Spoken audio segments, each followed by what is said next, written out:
के शो की शुरुआत एक बड़ी खबर से करते हैं। कार्डियोलॉजिस्ट सोसाइटी ऑफ इंडिया ने सुझाव दिया है कि किसी व्यक्ति की लिपिड प्रोफाइल यानी आम बोलचाल में कहें तो कोलेस्ट्रॉल की जांच 18 साल की उम्र में शुरू कर देनी चाहिए। यहाँ एक बात जानना बहुत जरूरी है कि खून में कोलेस्ट्रॉल के बढ़ने से हार्ट अटैक का खतरा काफी बढ़ जाता है। हाल में जारी एक रिपोर्ट में कहा गया है कि हाइपरटेंशन और डायबिटीज की तुलना में डिस्लिपिडेमिया हार्ट अटैक के लिए 81% बड़ा रिस्क फैक्टर है। डिस्लिपिडेमिया का मतलब खून में कोलेस्ट्रॉल की असंतुलित मात्रा।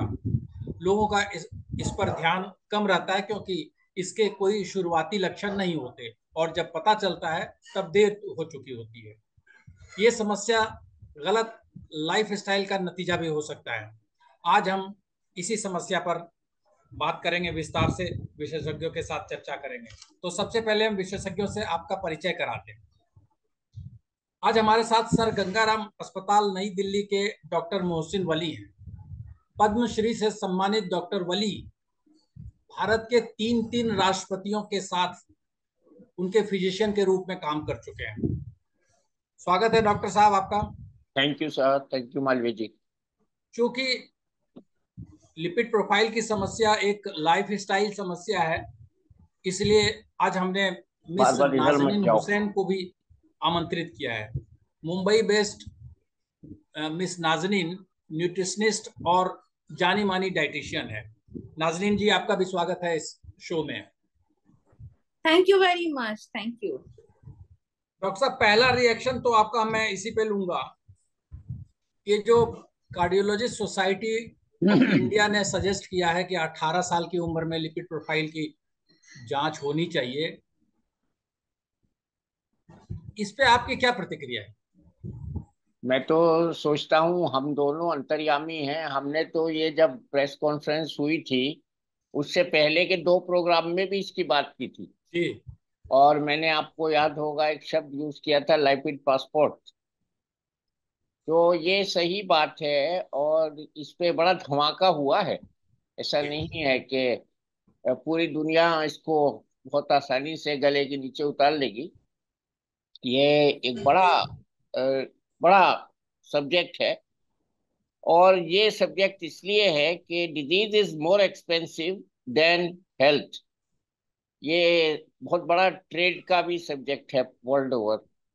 और तीसरा, इंडिया के कॉन्टेक्स्ट में ये इसलिए इम्पोर्टेंट है क्योंकि हमारे यहाँ डांडिया करते हुए बच्चे मर गए, हमारे यहाँ सड़क चलते लोग मर गए, हमारे यहाँ गाँव की सुहाग रात का कपल वो मर गया जो धूम्रपान भी नहीं करता था। सॉरी। तो हमारे यहाँ जो सडन कार्डियक डेथ हो रही है वो बहुत इंपॉर्टेंट है। और हमारी क्या, पड़ोस के मुल्क में, चाइना में, एक बहुत ही फेमस बैडमिंटन था जो पिछले हफ्ते खेलते खेलते जिसकी डेथ हो गई, जो सिर्फ 17 साल का था। तो वो सब जो ये हो रहा है, और they have taken it very seriously, why died. तो ये जो सब हो रहा है कि ये सडन कार्डियक डेथ्स बढ़ रही हैं, तो उसका एक रीजन तो हमने इसमें भी बताया स्टडी में कि हमारी जो इस्कीमिक हार्ट डिजीज है, कोरोनरी आर्टरी डिजीज है, वो 10 साल यंग लोगों में होती है औसतन। और हमारे यहाँ हाइपरटेंशन, डायबिटीज, टोबैको च्यूइंग और बीड़ी स्मोकिंग और मेटाबॉलिक सिंड्रोम, सेंट्रल ओबेसिटी, जिसकी हमने अक्सर बात भी की है आपके प्रोग्राम्स में, वो 40% जो है वो है। जबकि ग्लोबल जो है इसका परसेंटेज 20 से 25% है, जो कि इस स्टडी में भी प्रूव हुआ है। और कुछ अजीबो गरीब चीजें हैं। अभी मैं नाश्ते पे बैठा हूँ, ये मेरे साथ जो रखी है ना, देखने में ब्राउन है लेकिन ये काम वही करती है जो सफेद। तो मैंने चार से इसको एक पे ले आया हूँ, एक पर ले आया हूँ अब। वो मजबूरी है। तो ये बहुत ज्यादा जहरीली चीजें हम जो खा रहे हैं, आटा खा रहे हैं छना हुआ, तो ये। और देन एक और चीज जो है, फेमिलियल हाइपर कोलेस्ट्रोलीमिया है, जो हमारे यहाँ 15% ज्यादा पाया जाता है। और एलपीए, लाइपोप्रोटीन, जिसकी हम आगे बात करेंगे और शायद नाजनीन भी बात करेंगी, लाइपोप्रोटीन है जो खराब जूस है, वो कोलेस्ट्रॉल का, बैड कोलेस्ट्रॉल है, वो भी 25% इंडियन पॉपुलेशन में ज्यादा पाया जाता है। और हमने एक बार सोफासन का भी जिक्र किया था आपसे, कि बैठे बैठे लोग घर में खाते हैं, सो जाते हैं, सोफे पे ही बैठ के टीवी देख लेते हैं, चलते नहीं हैं, और हाई कंजम्पशन ऑफ कार्बोहाइड्रेट के साथ ये बहुत ही बुरा कॉकटेल बन जाता है। तो इसमें हम लोगों का ये बहुत दिन से इत्तेफाक की बात है, वो मेरे दोस्त हैं जिन्होंने स्टडी की है, डॉक्टर JPS शॉनी, और हम बहुत दिन से, 1 साल से इस बात की वो कर रहे थे कि कब हमें अप्रोप्रिएट प्लेटफॉर्म मिले और सब डॉक्टर्स इकट्ठे हों और हम इसको लॉन्च करें। अब ये पूरे वर्ल्ड के लिए आई ओपनर होगा, और ये आपका प्रोग्राम भी इस पे फर्स्ट ऐसा प्रोग्राम होगा, हिस्टोरिक होगा और आई ओपनर होगा। और इस डायरेक्शन में ये बहुत बड़ा, ये आगे का भी डिस्कशन खोलेगा और हम लोग भी करेंगे। और ये बहुत रिलायबल स्टडी है, पूरे भारत में हुई है, अलग अलग स्टेट्स में हुई है except few states, Jammu Kashmir और सब north east state like Sikkim, Meghalaya. So बहुत जरूरी था इसको करना, क्योंकि बार बार लोग ये पूछ रहे थे कि साहब ये डेथ्स वैक्सीन से तो नहीं हो रही है, जी वैक्सीन से तो नहीं हो रही है। और लोगों के मन में अभी भी असमंजस बना हुआ है, लेकिन ये स्टडी ये बता रही है कि नहीं जी, ये आपके खान पान से हो रही हैं, आपके सेडेंट्री स्टाइल से हो रही हैं, आपको नाजनीन हुसैन की जरूरत है, आप जो है एडिक्वेट स्लीप नहीं ले रहे हैं, आप स्मोकिंग कर रहे हैं, आपके जेनेटिक्स में है ये बीमारी, तो ये इस वजह से हो रही है, आप मोटे हैं, आपके तोंद है, इसको हम कहते हैं लेमन और मैच स्टिक ओपेसिटी, जो लेमन को दो माचिस की तीलियों पे खड़ा कर दिया जाए उस टाइप की हमारा मोटापा होता है। तो किशोर भाई, ये बहुत आज का टॉपिक बहुत इम्पोर्टेंट है, और ये इसलिए और इम्पोर्टेंट हो जाता है कि हम एक डाइटिशियन के साथ इसका समाधान भी डिस्कस जी करते हैं। जी जी जी। जी। तो डॉक्टर साहब, हमें, हमारे दर्शकों को ये बताइए कि डिस्लीपिडेमिया आखिर है क्या और इसका मैनेजमेंट कैसे होता है? देखिए, डिसलिपिडीमिया जो है अदृश्य शत्रु की तरह है। जैसे हम हाइपरटेंशन के बारे में कहते हैं साइलेंट किलर है, और इसी तरह कोलेस्ट्रॉल जो खून की रगों में तैर रहा होता है, वो भी हमारे लिए नुकसानदेह होता है। डिसलिपिडीमिया उसके बैड कंपोनेंट्स के बढ़ने को कहते हैं, जो लाइपिड के कंपोनेंट होते हैं LDL-C और नॉन HDL कोलेस्ट्रॉल। इसकी अभी भी औसतन लिमिट 100 है, और नॉन HDL कोलेस्ट्रॉल की लिमिट 130 है। और हमारे यहाँ एक और चीज होती है ट्राइग्लिसराइड, तो ट्राइग्लिसराइड जो बढ़ता है उसको हम डिसलिपिडीमिया हाइपर ट्राइग्लिसराइडीमिया कहते हैं। कभी कभी जब मैं जूनियर डॉक्टर था तो मैं लोगों का वार्ड में ब्लड लेता था, तो किसी का तो एम्बर येलो होता था, वो जब वो रख देते थे हम लैब में जाने के लिए, किसी का जो है वो गादला होता था, और किसी का बिल्कुल दूधिया होता था। उस समय मुझे नहीं समझ में आता था कि ये दूधिया क्यों है।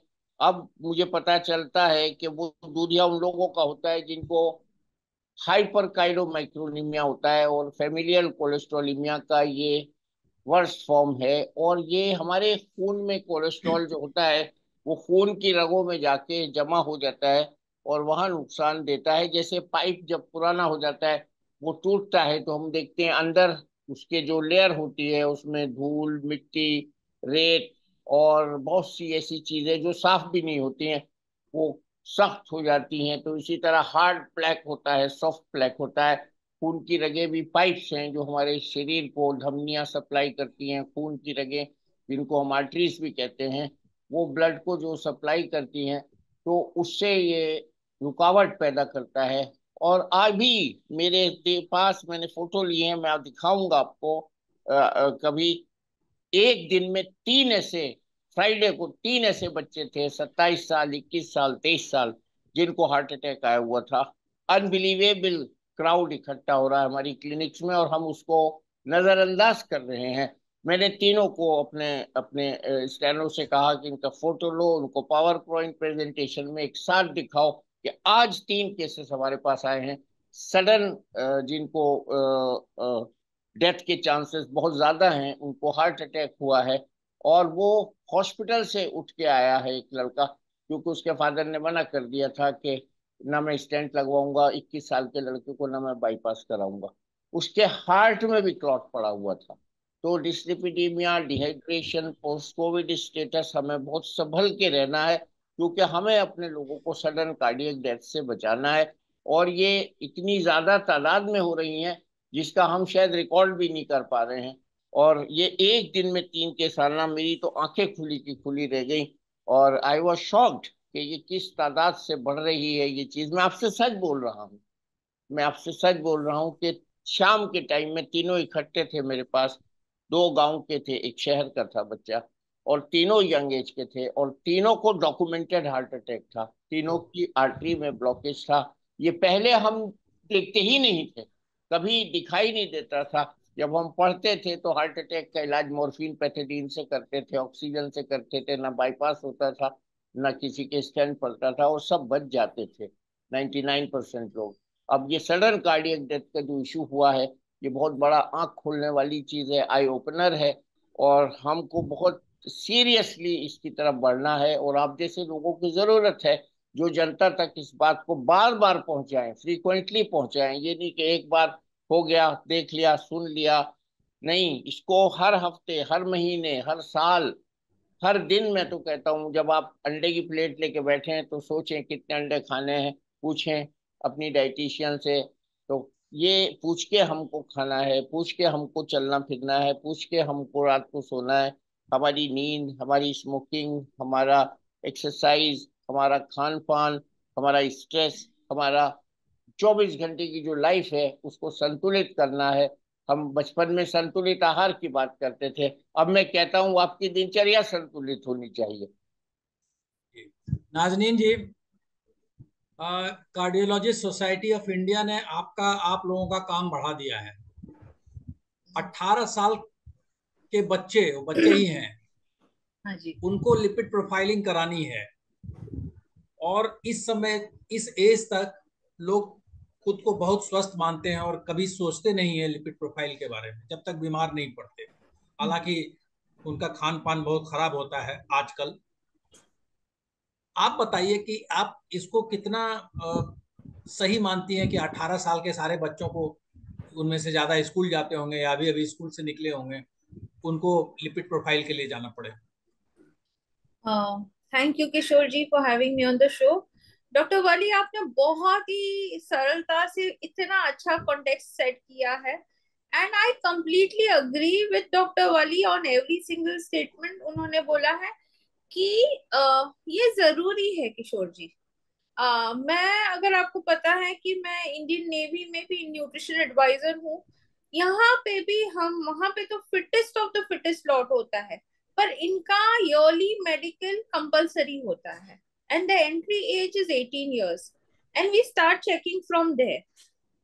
और ये 18 साल से जरूरी है, जिसे सर ने भी बताया कि prevention is a very important thing. If you catch it young, पहले ही हमने इसको अगर पकड़ा, तो इन बच्चों का जो है, हम लाइफस्टाइल मॉडिफिकेशन पहले से कर सकते हैं।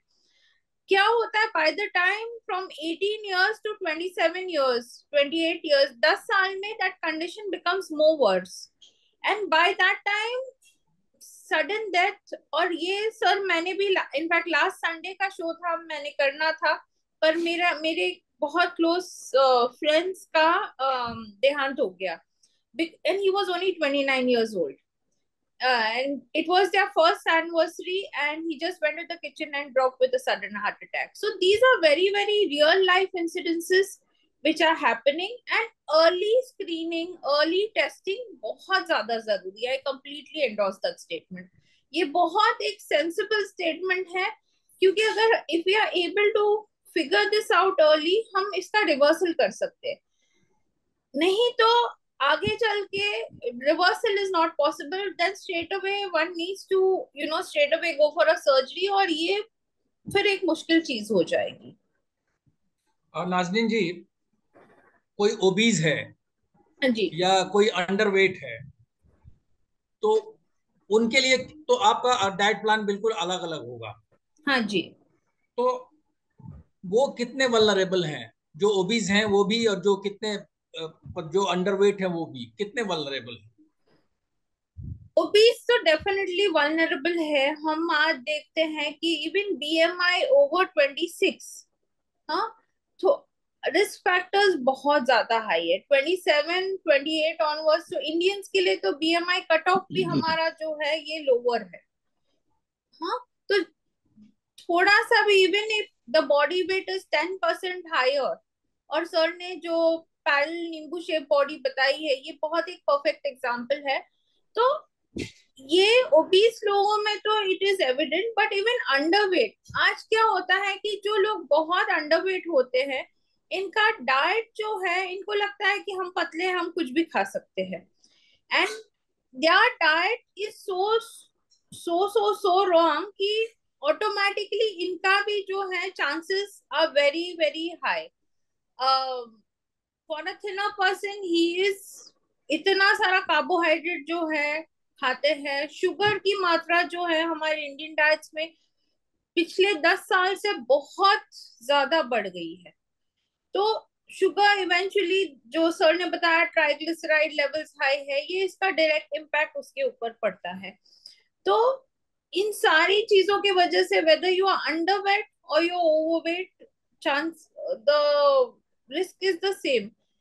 आज जो है हम जब डाइट किसी को लिखते हैं, वी लुक एट, सबसे पहले तो we look at anti inflammatory diets. इसका मतलब ये है कि हमारे बॉडी में इतना सारा इंफ्लेमेशन ऑलरेडी है, जो जिसका एक्सप्रेशन है हाई कोलेस्ट्रॉल, जिसका एक्सप्रेशन है डायबिटीज, जिसका एक्सप्रेशन है मोटापा। तो एक तो पहले इस इंफ्लेमेशन को कम करें, साथ ही साथ जो है सिंपल चीजें हैं जो लोग, हम हमारा जो डाइटरी गाइडलाइन बोलता है 400 ग्राम सब्जी खानी है। आज किसी भी लोगों को जाके बोले, not more than 20% of the people will say कि हाँ मैं पूरे दिन में 400 ग्राम सब्जी खा रहा हूँ। हाँ, इतनी सारी बेकरीज, इतने सारे स्वीट शॉप्स यहाँ पे हो गए, और ये सारे जो ट्रेडिशनल फूड्स थे इसका रिप्लेसमेंट अब जो है ये फास्ट स्वीट फूड्स हो गए। तो इसकी वजह से जो है बहुत मुश्किल हो रही है। एक और इंटरेस्टिंग चीज है कि आजकल यंग बच्चे जो है, specially the ones who are getting married, इनके घर में किचन नहीं होता। तो इनका पूरा जो लाइफ है ऑर्डर इन पे डिपेंडेंट होता है या ईटिंग आउट पे डिपेंडेंट होता है। तो मेरे मेरे ही जानकार में दो यंग पायलट्स है, both of them are just married. तो इनको पूछा किचन कहाँ है, सी हमको टाइम नहीं है खाना बनाने का, हम सीधा ऑर्डर इन करेंगे। So this is a direct impact कि हम हमेशा ऑर्डर इन करेंगे तो वो तो the healthiness of the food is always questionable. So ये जो अर्ली इंटरवेंशन है 18 इयर्स में करना, ये it's an absolute must must. Doctor Wali, जी। कार्डियोलॉजिस्ट सोसाइटी ने एक रिकमेंडेशन और किया है, अब वो है नॉन फास्टिंग मेजरमेंट। ये नॉन फास्टिंग मेजरमेंट क्या है और ये कितना एक्यूरेट हो सकता है? देखिए, मेरे तो बहुत पहले से पेशेंट्स को कहता हूँ कि यार तुम 8 बजे सुबह जो कोलेस्ट्रॉल कराते हो वो 2 घंटे रहती है वो कैफियत, बाकी दिन तो तुम खाते पीते रहते हो। तो इसका तो कोई औचित्य ही नहीं है। मैं तो पिछले 20 साल से कह रहा हूँ ये बात, और ये सच्चाई है कि हम उस कंडीशन को क्यों मॉनिटर कर रहे हैं जो रात के सोने से सुबह उठने तक रहती है। हम उस कंडीशन को मॉनिटर करना चाहिए ना, जो पूरे दिन जब हम एक्टिव हैं, काम कर रहे हैं। और ये मुझे नहीं पता ये फास्टिंग कोलेस्ट्रॉल की थ्योरी कहाँ से आई थी। एज ए ट्रेडिशन, क्योंकि सारे ही टेस्ट फास्टिंग होते हैं। वैद्य को जब नब्ज दिखाने हम पुराने जमाने से देखते थे, अपने बड़ों को जाते थे तो वो खाली पेट जाते थे। आज भी गांव के कुछ मरीज जब मुझे 2 बजे वाली क्लिनिक में दिखाने आते हैं तो वो कहते हैं डॉक्टर साहब हमने सुबह से खाया नहीं है, आपको जो भी टेस्ट करना है कर लो, हम फास्टिंग है। तो ये एक ट्रेडिशनल चीज थी जिसको ब्रेक किया गया है। और वर्किंग कंडीशन में हमारे, जब हम अवेक होते हैं उस समय क्या है लाइपिड स्टेटस, वो इम्पोर्टेंट है, न कि सोते समय क्या है लाइपिड स्टेटस, वो इम्पोर्टेंट है। एक तो ये इसमें एडिशन फॉर गुड हुआ है, और इससे बहुत ज्यादा हाई वैल्यूज आती हैं। और अब उसको ज्यादा सचेत करना पड़ेगा, उसके हिसाब से इन्होंने थोड़ा लोअर स्टैंडर्ड किया है अपना। और 5 कैटेगरी बनाई है जिसमें के प्रैक्टिकली माइल्ड मॉडरेट सीवियर हम कह सकते हैं, 5 में जाना बहुत तफसील होगा। तो इसमें क्या है कि जिन लोगों में हार्ट अटैक की हिस्ट्री है फैमिलीज में, उनके लिए थोड़ा ज्यादा स्ट्रिक्ट है। जो लोग डायबिटिक हैं, स्मोकर हैं, हाइपरटेंसिव हैं, क्रॉनिक किडनी डिजीज वाले हैं, फैमिली हिस्ट्री वाले हैं, मोटे हैं और एरेटिक हैं, उनके लिए हमने बहुत ज्यादा स्ट्रिंजेंट वैल्यूज रखी हैं। अभी तो 130 और 100 पे एलडीएल पे लड़ाई चल रही थी बहुत दिन तक। और इसमें लैब्स को भी जरा चेताना है। Labs have to be educated to show their normal values. तो अभी ये मेरे ख्याल से इसमें 2-3 साल लगेंगे ये बात नीचे तक जाते जाते, लेकिन तब तक हम यही कहेंगे कि इंडिया का जो सिनेरियो है और बड़ा सवाल जो बार बार हो रहा है कि सडन बच्चे क्यों मर रहे हैं, उसका जवाब हमको किसी हद तक मिल गया है। और किशोर जी, इसमें अनुशासन और संयम का बहुत बड़ा रोल है और खाना कम खाने का बहुत बड़ा रोल है। मैंने कल 2 जगह खाना खाया। एक जगह अपनी ससुराल में खाया और दूसरी जगह शाम को एक डिनर में गया।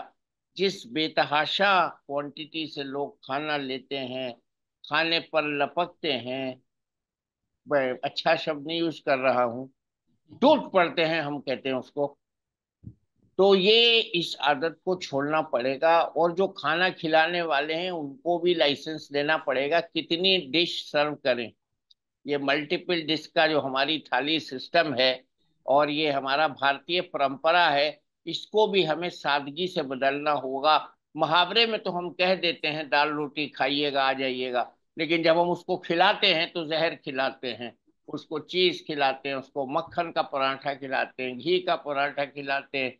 तो भैया दाल रोटी ही ठीक है, उसी की दावत करिए, उसी को खाइए, सादा खाना खाइए। वेजिटेबल की बात मैडम कर रही थी, ये बहुत इंपॉर्टेंट पॉइंट है। हम लोग जो वेजिटेरियन हैं वो और ज्यादा जुल्म कर रहे हैं अपने ऊपर। वो क्या करते हैं, सब्जी इतनी सी खाएंगे, दाल लगाएंगे, रोटी खा जाएंगे। तो रोटी खाने को थोड़ी कहता है कोई डॉक्टर या डाइटिशियन आपसे, आपसे सब्जी खाने को कहता है भाई।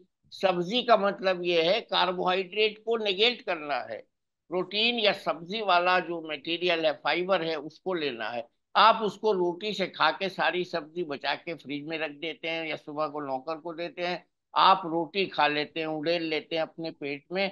तो ये तो वो वेजिटेरियन डाइट का वो इम्पोर्टेंस ही खत्म कर दिया। इसलिए मैं कहता हूँ रोटी मत खाइए या रोटी बहुत कम खाइए, और जो आपकी डाइट है उसको खाइए। तभी सही निष्कर्ष निकलेगा और तभी हम इससे बच सकेंगे।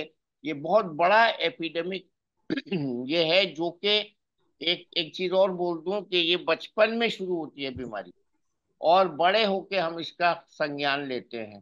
तो ये भी बहुत बड़ी गलती हो जाती है। इसीलिए मैंने बार बार, अभी ये बात चल पड़ेगी अगर आप चलाएंगे इसको, लाइफ हिट पासपोर्ट की बात करता हूँ। क्यों नहीं हम लाइफ हिट पासपोर्ट की बात करें, क्यों नहीं हम कॉलेज जाने वाली अपनी आबादी को इस सडन डेथ सिंड्रोम से रोके। उनके माँ बाप जो हैं जब लेके आते हैं, कल मेरे आंखों में भी आंसू आ गए और उसके फादर के भी आंखों में आंसू हो गए। जो 23 साल का बच्चा वो एक बड़े हॉस्पिटल से उठा के लाए थे, उसका फादर 70 ईयर्स का हेल्दी था, उसके ताऊ जी 72 ईयर्स के हेल्दी थे। वो बच्चा 23 साल का मेरे बगल में एबनॉर्मल कॉरोनरी आर्टरीज की रिपोर्ट लेके खड़ा था। और मेरे पास एक फीलिंग ये आ रही थी मुझको कि ये मेरे कल का भारत है। क्या होगा इस कल के भारत का जब हमारे बच्चे 23-23 साल में, 27 साल में हार्ट अटैक से पीड़ित हो जाएंगे। किशोर जी, ये अनबिलीवेबल सिनेरियो है। We are not serious ourselves, हम डॉक्टर भी इसके बारे में सीरियस नहीं है। मरीज आके कहता है मेरे कोलेस्ट्रॉल चेक कर लीजिए बढ़ा हुआ है, हम कह रहे हैं 6 गोली खा लो, 6 महीने खा लो, 6 महीने के बाद कर, we are not serious. What harm is being done. घर में पानी भर आता है बरसात में, तो हम अंदर तक जाके अपना सामान ऊपर रख देते हैं पलंग के ऊपर कि पानी भर गया, पानी भर गया, पानी आ गया, बाढ़ आ गई। लेकिन हमारे खून में जब बाढ़ आती है चर्बी की, कोलेस्ट्रॉल की, तो हम सचेत ही नहीं होते। We are not aware, or we are not conscious, or we are not sensitized about the flooding of the bad material, which is lipid, which is cholesterol, which is non-HDL, which is bad cholesterol, which is triglyceride. We are not aware of it, or even if we are aware of it, we don't obey about it. So ये अच्छी चीज नहीं है। दावतों का खाना restrict होना चाहिए और हमको अनुशासित जीवन बिताना चाहिए। मैं इसीलिए लोगों से कहता हूँ अर्न योर मील। अगर कल मैंने एक जगह की जगह 2 मील खाए हैं, तो आज मेरा फर्ज बनता है कि 2000 स्टेप ज्यादा चलूं, नहीं तो मुझे आज फाका करना चाहिए। तो ये बहुत जरूरी है अनुशासित खाना।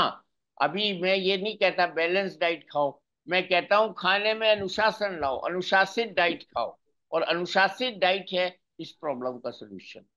डॉक्टर साहब, हमारे अगले सवाल का 2 हिस्सा है। पहला ये कि लिपिड प्रोफाइल की जांच कितने दिनों पे करानी चाहिए, कितने महीनों में, कितने सप्ताह में करानी चाहिए। और दूसरा, ये आमतौर पे कहा जाता है, कुछ डॉक्टर भी कहते हैं कि कोलेस्ट्रॉल की दवा का साइड इफेक्ट बहुत ज्यादा है, उससे लीवर फैटी हो जाता है। ठीक है, 18 साल अभी ऑन एन एवरेज हमने रिकमेंड किया है। और ये सही है कि कोलेस्ट्रॉल की दवा का साइड इफेक्ट होता है। तो पहला तो यही मैं कहूंगा लोगों से कि खाते क्यों हो जो उसकी दवाई खानी पड़े। ये एक्सक्यूज के कोलेस्ट्रॉल की दवाई का साइड इफेक्ट होता है, तो साइड इफेक्ट तो होगा ही। मौत से कम बड़ा साइड इफेक्ट होगा। कोलेस्ट्रॉल का side effect sudden death syndrome है। तो तीसरी बात यह है कि अब हमारे पास नए पीएसके ग्रुप के इनहिबिटर्स आ गए हैं, इंजेक्टेबल कोलेस्ट्रॉल रिड्यूसिंग दवाएं आ गई हैं। और मैं तो देसी चीजों में बिलीव करता हूँ। देखिए मेरी टेबल पे शायद रखी होगी, हाँ कलौंजी है ये कलौंजी कहते हैं, नेट पे भी ये कहता है, नेट के मौत के अलावा सब चीजों का इलाज है। इसी तरह से चिया सीड्स हैं ये। जी। अब अगर हम अपनी लाइफ में इसको दाखिल कर लें तो ये अच्छी चीजें हैं। और सबसे बड़ा जो हमारे टीचर्स पढ़ाते थे, जब ये दवाएं इंपोर्ट की जाती थी, डॉक्टर करा सिंह जैसे लोगों के लिए मैं दवा बाहर से मंगाता था, तो वो कहते थे काला चना खाओ, काला चना खाओ, उससे कोलेस्ट्रॉल कम हो जाएगा। और मैंने देखा होता है।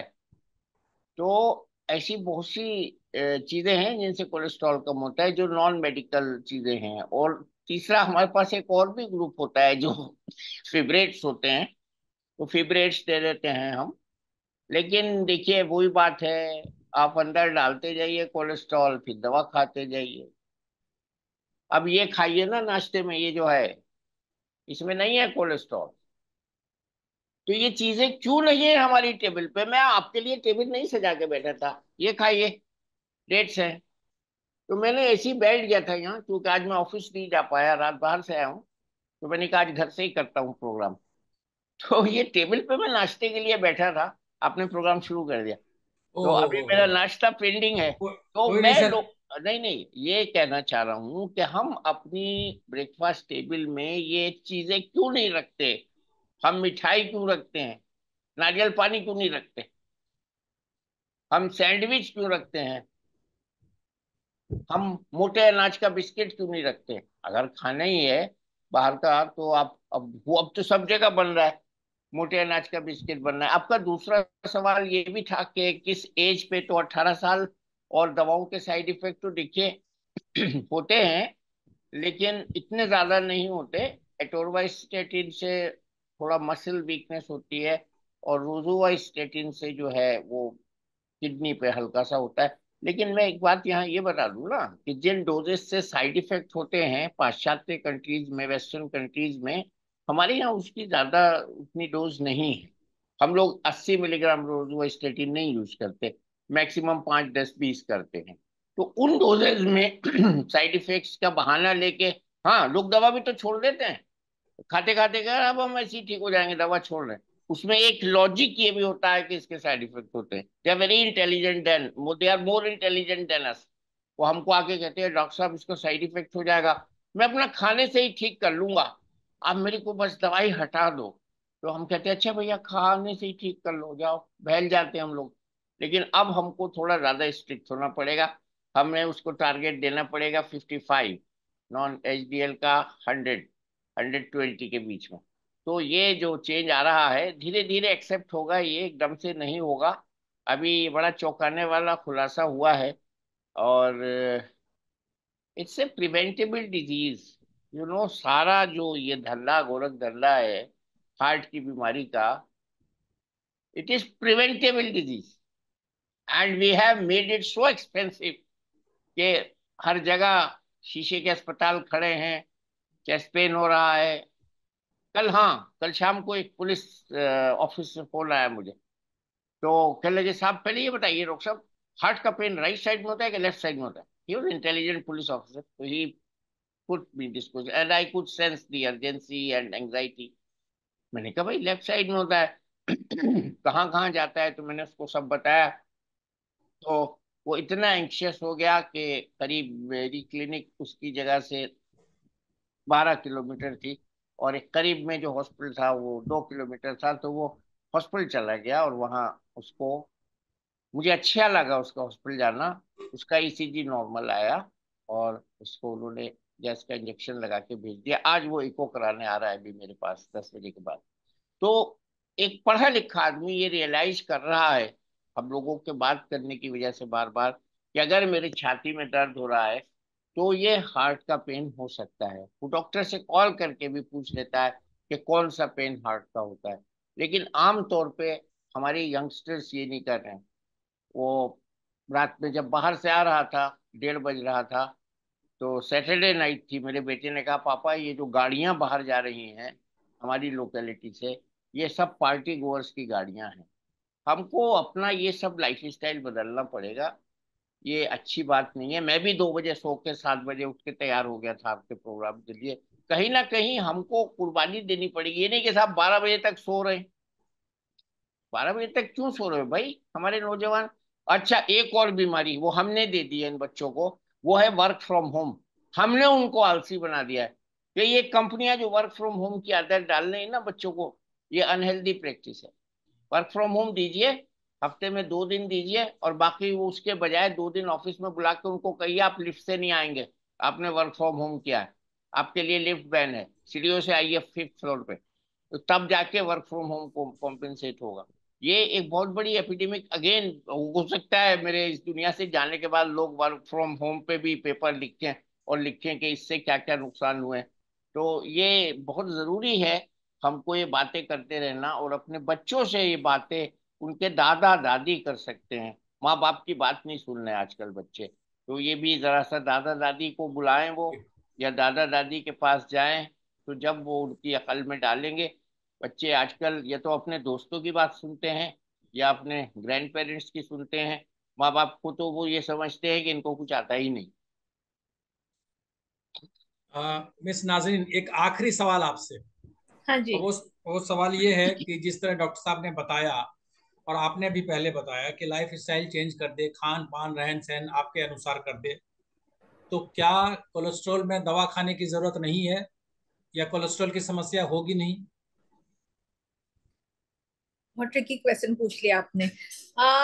सो कुछ चीजें जो हमारे जो सर ने भी बताया कि कुछ चीजों में जैसे स्प्राउट्स है, पल्सेस है, इसमें हाई कोलेस्ट्रॉल लोअरिंग इफेक्ट है, राइट? तो आज अगर आप आईसीएमआर गाइडलाइंस पढ़ोगे तो इन्होंने दिया है almost around 90 grams of pulses.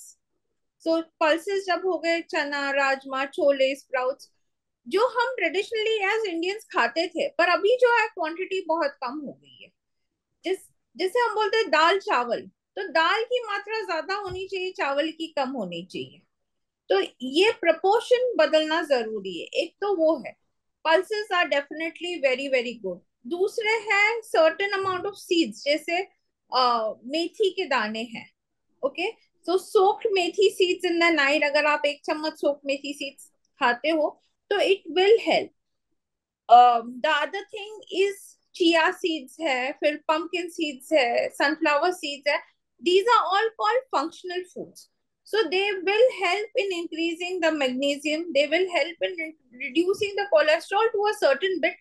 However, you cannot we will leave it to the doctor's intervention कि medicines discontinue करनी है या चालू रखनी है। it We will completely leave it to the doctor's intervention. It will help in reducing the cholesterol.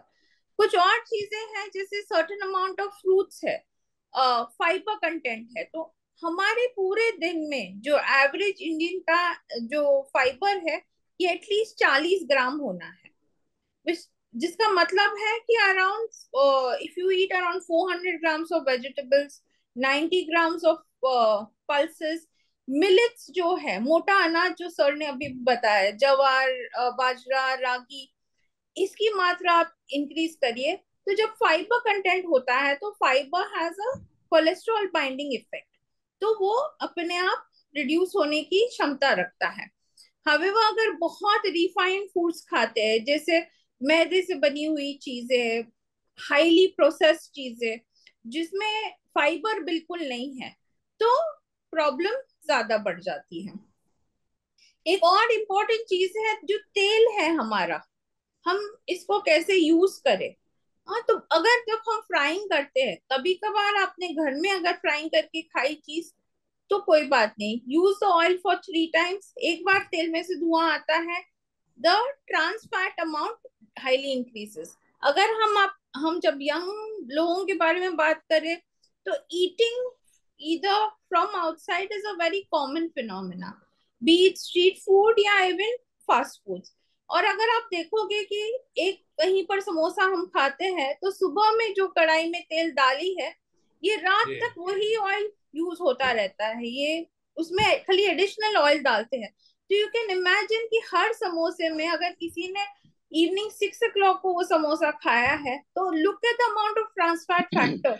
और हर college के बाहर ये सारे, जैसे मुंबई में वड़ा पाव बहुत फेमस है, समोसा बहुत फेमस है, मेडू वड़ा बहुत फेमस है, ये सारे फ्राइड फूड्स जो young 18 year olds college going population खाता है, it is all getting exponentially increase. तो जो we have to be mindful of the amount of fat that we use good fat, जैसे वॉलनट्स है, almonds है, affordability नहीं है तो even peanuts for that matter, मतलब 10 to 15 danas of peanuts soaked overnight had in the morning is a brilliant source. But अगर mindlessly खाया, अगर इसको पूरे डब्बे में से आप खाते गए without understanding the quantity, then that is a problem. So foods definitely have a role, even coloured fruits जिसमें एंटीऑक्सीडेंट रिच होता है, जैसे ब्लैक ग्रेप्स है, इसमें रेसवेट्रॉल होता है, तो that also helps in reducing the cholesterol. So but again you can not replace medicine completely, ये दोनों हैंड इन हैंड प्रोसेस है। थैंक यू नाजरीन जी, आपने इस बेहतरीन जानकारी दी आपने हमारे दर्शकों को। और थैंक यू डॉक्टर वली, आपने अपने ब्रेकफास्ट को ब्रेक करके हमारे लिए समय निकाला। बहुत बहुत धन्यवाद आपका। ये ज्यादा जरूरी है। Sir enjoy your breakfast sir. लोगों के दिल टूट रहे हैं, उसको जोड़ने के लिए प्रोग्राम बहुत जरूरी है, बहुत अच्छा है, इसको आप बार बार दिखवाइए। Thank you sir, thank you, nice meeting. Thank you doctor Wali, thank you Kishore ji, bye bye.